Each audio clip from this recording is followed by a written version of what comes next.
ऐसे ही थे जी। पहले दिल्ली में भी बहुत बुरा हाल था। 6-7 साल के अंदर हमने बड़ी मेहनत करी है, एक एक स्कूल को ठीक करा हमने। सारे स्कूलों की बिल्डिंग नहीं बनवाई है, शानदार स्कूल बनवाए हैं। अब दिल्ली के सरकारी स्कूलों में अफसर का बच्चा, जज का बच्चा, मजदूर का बच्चा और रिक्शे वाले का बच्चा एक ही डेस्क पे बैठ के पढ़ता है। बाबा साहब अंबेडकर का यही सपना था। बाबा साहब अंबेडकर ने सपना देखा था कि एक दिन ऐसा आएगा भारत के अंदर जब गरीबों के और दलितों के बच्चों को अच्छी से अच्छी शिक्षा मिलेगी। मुझे दुख होता है 75 साल में सारी पार्टियों की सरकारें आई, लेकिन बाबा साहब का सपना किसी ने पूरा नहीं किया। किसी ने गरीबों को अच्छी शिक्षा नहीं दी। मैंने कसम खाई है, बाबा तेरा सपना अधूरा केजरीवाल करेगा पूरा। हम देंगे गरीबों को अच्छी शिक्षा, हम देंगे दलितों को अच्छी शिक्षा। आज हमारे दिल्ली के सरकारी स्कूलों के बच्चे, आप आके देखो जी एक बार दिल्ली में, मेरे को बिना बताए किसी सरकारी स्कूल में चले जाना, ऐसी फर्राटे की अंग्रेजी बोलते हैं हमारे सरकारी स्कूल के बच्चे। यकीन नहीं होता ये सरकारी स्कूल के बच्चे हैं। और अभी अभी थोड़े दिन 3-4 दिन पहले मैं 12,000 स्कूलों में, 250 स्कूलों में 12,000 क्लासरूम का उद्घाटन कर, नए क्लासरूम बनवाए हमने। उसमें इलेक्ट्रॉनिक ब्लैक बोर्ड है, वो चौक वाला ब्लैक बोर्ड नहीं है, इलेक्ट्रॉनिक ब्लैक बोर्ड है। ऑडिटोरियम है स्कूलों में, लेबोरेटरी है, म्यूजिक क्लास है, स्विमिंग पूल है स्कूलों में। भाई साहब बड़े बड़े प्राइवेट स्कूलों में ऐसी सुविधा नहीं मिलती जो हमने सरकारी स्कूलों में इधर रखी है दिल्ली के अंदर। अरविंद केजरीवाल, अरविंद केजरीवाल, मैं आपसे पूछना चाहता हूं, 5 साल योगी जी को सरकार चलाते हो गई, सरकार चलाते कितने स्कूल बनवाए योगी जी ने पूरे उत्तर प्रदेश में? सरकार एक भी स्कूल नहीं बनवाया पूरे उत्तर प्रदेश में। कुछ 2-4 तो बनवाए होंगे, एक भी स्कूल नहीं बनवाया 5 साल में। कॉलेज कितने बनवाए 5 साल में? यूनिवर्सिटी कितनी बनाई 5 साल में? हमने 3 यूनिवर्सिटी, नई यूनिवर्सिटी खोल दी दिल्ली के अंदर, 3। दिल्ली तो छोटा सा है, उत्तर प्रदेश तो इतना बड़ा है। कितने अस्पताल बनवाए योगी जी ने 5 साल में? हमने इतने अस्पताल बनवाए हैं जी दिल्ली में, इतने सारे। उत्तर प्रदेश से बहुत सारे लोग आते हैं हमारे यहाँ इलाज कराने दिल्ली में। दिल्ली में हमने सबका इलाज मुफ्त कर दिया आपका, और खूब सारे मोहल्ला क्लिनिक, हर गली में मोहल्ले में एक क्लिनिक खोल दिया। आपको बुखार है, आप क्लिनिक में चले जाओ, वहां डॉक्टर फ्री, सारी दवाई फ्री, सारे टेस्ट फ्री, सारा इलाज फ्री। और मान लो आपको बड़ी बीमारी हो गई, किडनी ट्रांसप्लांट करना है, लिवर ट्रांसप्लांट करना है, कैंसर की बीमारी हो गई, आप दिल्ली सरकार के बड़े अस्पताल में चले जाओ, 70 लाख 80 लाख रुपए भी लगेंगे, सारा फ्री है, सारा दिल्ली सरकार। अरविंद केजरीवाल, अरविंद केजरीवाल, दिल्ली के 2 करोड़ लोगों को, एक आदमी चाहे अमीर हो चाहे गरीब हो, सबका इलाज दिल्ली की सरकार के अस्पतालों में फ्री में होता है। योगी जी ने कितने बच्चों को नौकरी दी पिछले 5 साल में? दिल्ली में हमने 10 लाख बच्चों को पिछले कुछ सालों में नौकरी दी है, 10 लाख बच्चों को।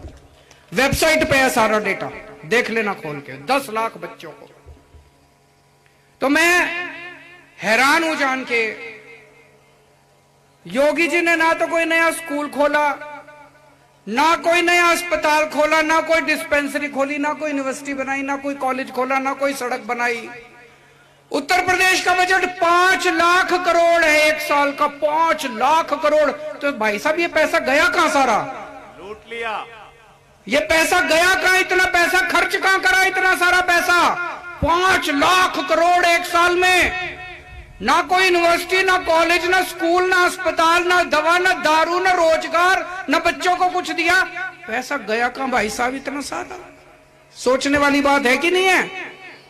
पैसे की कमी नहीं है, नीयत की कमी है।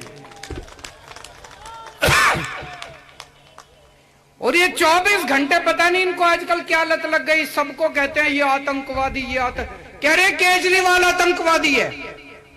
ये राहुल गांधी, प्रियंका गांधी, मोदी जी, अमित शाह पिछले कुछ दिनों से, ये 5-7 दिन से रोज चिल्ला रहे हैं केजरीवाल आतंकवादी है, केजरीवाल आतंकवादी है। भाई साहब मैं शक्ल से आतंकवादी नजर आता हूं? कोई मैंने ऐसा काम करा हो आतंकवादी का? कोई आतंकवादी दुनिया में आज तक आपने सुना हो जो बच्चों के स्कूल बनवाता हो? कोई आतंकवादी ऐसा सुना हो जो बच्चों की पढ़ाई कराता हो? कोई आतंकवादी ऐसा सुना हो जो अस्पताल बनवाता हो, लोगों का फ्री में इलाज कराता हो? कोई आतंकवादी? वहां पे दिल्ली में हमने तीर्थ यात्रा योजना बनाई है। दिल्ली के लोगों को अयोध्या जी भेजते हैं, द्वारकाधीश भेजते हैं, रामेश्वरम, पुरी, हरिद्वार, ऋषिकेश, वैष्णो देवी, अजमेर शरीफ, अलग अलग जगह तीर्थ यात्रा पे भेजते हैं। जनता आती है खुश, इतनी खुश, फ्री में भेजते हैं।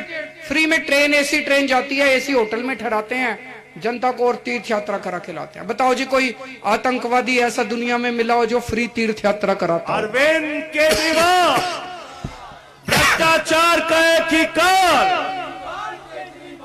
तो बताओ ये राहुल गांधी, मोदी जी कह रहे हैं केजरीवाल आतंकवादी। मैंने कहा जी मैंने क्या कर दिया, मैं कैसे आतंकवादी? मैंने बताओ क्या कर दिया? बोले केजरीवाल भारत के 2 टुकड़े करके 1 टुकड़े का प्रधानमंत्री बनना चाह रहा है। बताओ बताओ ऐसी कोई बेतुकी बात? केजरीवाल भारत के 2 टुकड़े करके 1 टुकड़े का प्रधानमंत्री, ये मोदी जी कह रहे हैं, ये राहुल गांधी कह रहा है। मैंने कहा मोदी जी आपने पिछले 5-7 साल में, प्रधानमंत्री जी ने मेरे ऊपर इनकम टैक्स की रेड करा ली, इनकम टैक्स वाले मेरे घर पे भी रेड करके गए, मेरे दफ्तर में घुस गए, मेरे बेडरूम में घुस गए। मैंने कहा मोदी जी कुछ मिला? बोले नहीं मिला। उन्होंने मेरे ऊपर सीबीआई की रेड करा ली, सीबीआई वाले मेरे दफ्तर, घर सारा छान मारा। मैंने कहा मोदी जी कुछ मिला? बोले नहीं मिला। उन्होंने ईडी की रेड करा ली, उन्होंने रॉ की रेड, सारी दिल्ली पुलिस की रेड करा ली। मैंने कहा मोदी जी कुछ मिला? बोले नहीं मिला। मैंने कहा फिर कैसे कह रहे हो आतंकवादी? बोले वो गाजियाबाद में एक कवि रहता है, वो कवि कह रहा है केजरीवाल आतंकवादी। उसके बोले वो गाजियाबाद में कवि रहता है, उसके सपने में आया है कि वह केजरीवाल आतंकवादी है। मैंने कहा मोदी जी ऐसी बातें तो राहुल गांधी किया करते हैं, आप भी। मैंने कहा राहुल गांधी ऐसी बातें करे तो समझ में आता, आप भी। आजकल जितने मोदी भक्त है, जनता उनके पीछे पड़ रही है। यार तुम्हारा मोदी भी राहुल गांधी बन गया। कुछ भी किसी को भी आतंकवादी बोल देते हैं। थोड़े दिन पहले किसान बॉर्डर पे बैठे थे, कहते सारे किसान आतंकवादी, खालिस्तानी, कह रहे थे ना किसानों को आतंकवादी। कल कहते हैं कि सारे साइकिल वाले आतंकवादी, जो साइकिल चलाता है इस देश में वो आतंकवादी।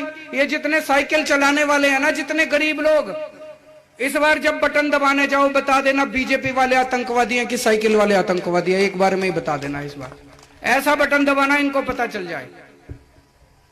2 तरह के आतंकवादी होते हैं।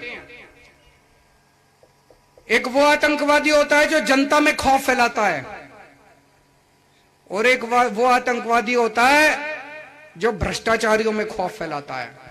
मैं दूसरी तरफ का आतंकवादी हूं जो इन भ्रष्टाचारियों में खौफ फैलाता है। वो शोले का डायलॉग याद है, जब 100 मील दूर कोई भ्रष्टाचारी भ्रष्टाचार करता है तो मां कहती है बेटा भ्रष्टाचार मत कर, नहीं तो केजरीवाल आ जाएगा। भ्रष्टाचार का एक ही काल, भ्रष्टाचार का एक ही काल। ये सारे भ्रष्टाचारी, चोर, उचक्के, लुटेरे मिलके मेरे को आतंकवादी कह रहे हैं। इनके मन में आतंक फैला रखा है मैंने।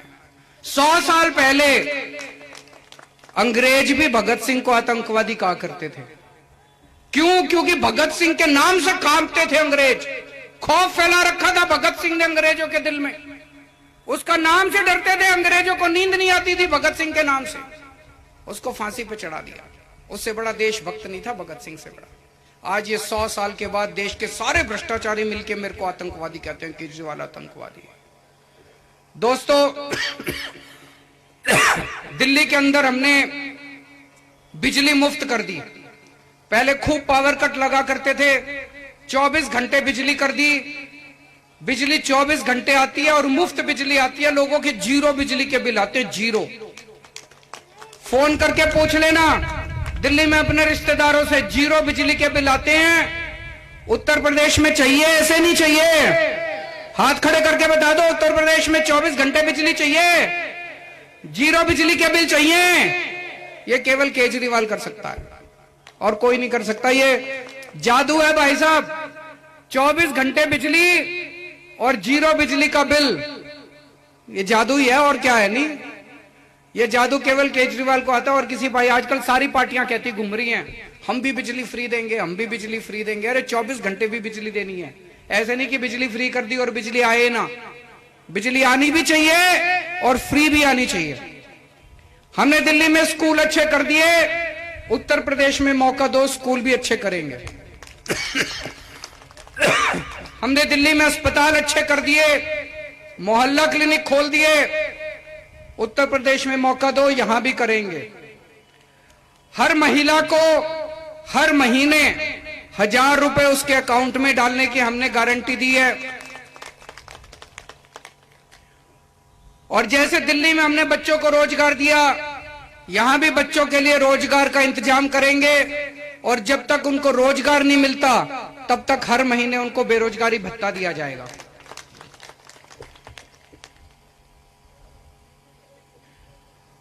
एक आदमी आया मेरे से, बोला भाई साहब आप इतनी बड़ी बड़ी गारंटी दे रहे हो, आपकी सरकार बनेगी क्या?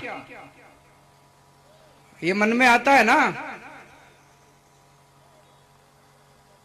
आजकल ये सारे सर्वे दिखा रहे हैं कि इनके बीच में कांटे की टक्कर है, हंग असेंबली आ सकती है। अगर हंग असेंबली आती है तो हो सकता है बीजेपी को सरकार के बाहर रखने के लिए हमारी जरूरत पड़ जाए, जितनी भी सीट आए हमारी। फिर जितनी भी हमारी सीट आएगी, अगर सर बीजेपी को बाहर रखने के लिए हम सरकार में अगर जाते हैं